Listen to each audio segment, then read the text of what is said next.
100 domande, 100 risposte, quelle dei veneti al presidente del Veneto, Luca Zaia, che ha presentato il libricino che contiene tutto quello che c'è da sapere sul referendum consultivo del 22 ottobre per l'autonomia della regione. Una consultazione senza cappelli politici, ma un grande momento di democrazia e partecipazione, chiosa lo stesso governatore nella quarta di copertina.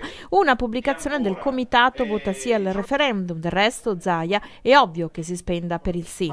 Lei dice non è un referendum su cui metto il cappello, ma oggi di fatto entra in campagna elettorale con l'adesione a questo comitato per il sì, e può un presidente di regione farlo?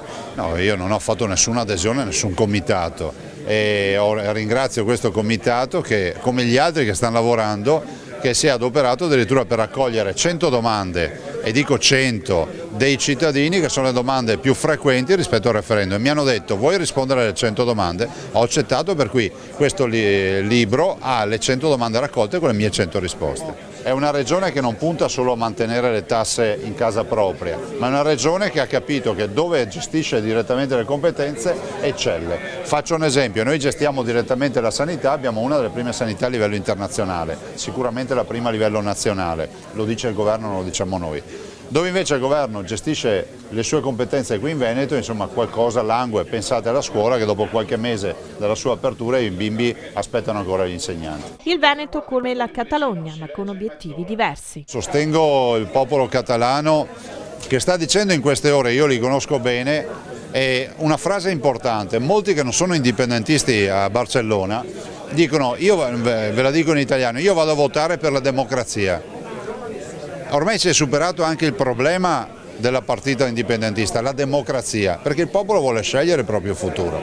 E penso che il grande errore che ha fatto Rajoy, il presidente, è stato quello di non aver fatto come gli inglesi, di aver accettato il referendum e magari di fare la campagna contro l'indipendenza se lui non ci crede, no? E così dovrebbe fare uno statista, un capo di governo. Lui invece ha deciso di sopprimere, di reprimere ogni forma di richiesta circa l'indipendenza. Il nostro è un referendum consultivo, non c'entra nulla con il referendum catalano che è indipendentista, il nostro è un referendum in linea con la Costituzione, lo dico ai veneti, lo celebriamo in virtù di una sentenza della Corte Costituzionale, cioè noi abbiamo vinto avanti la Corte Costituzionale, la Corte Costituzionale ha detto al Veneto: è giusto che voi celebriate il vostro referendum.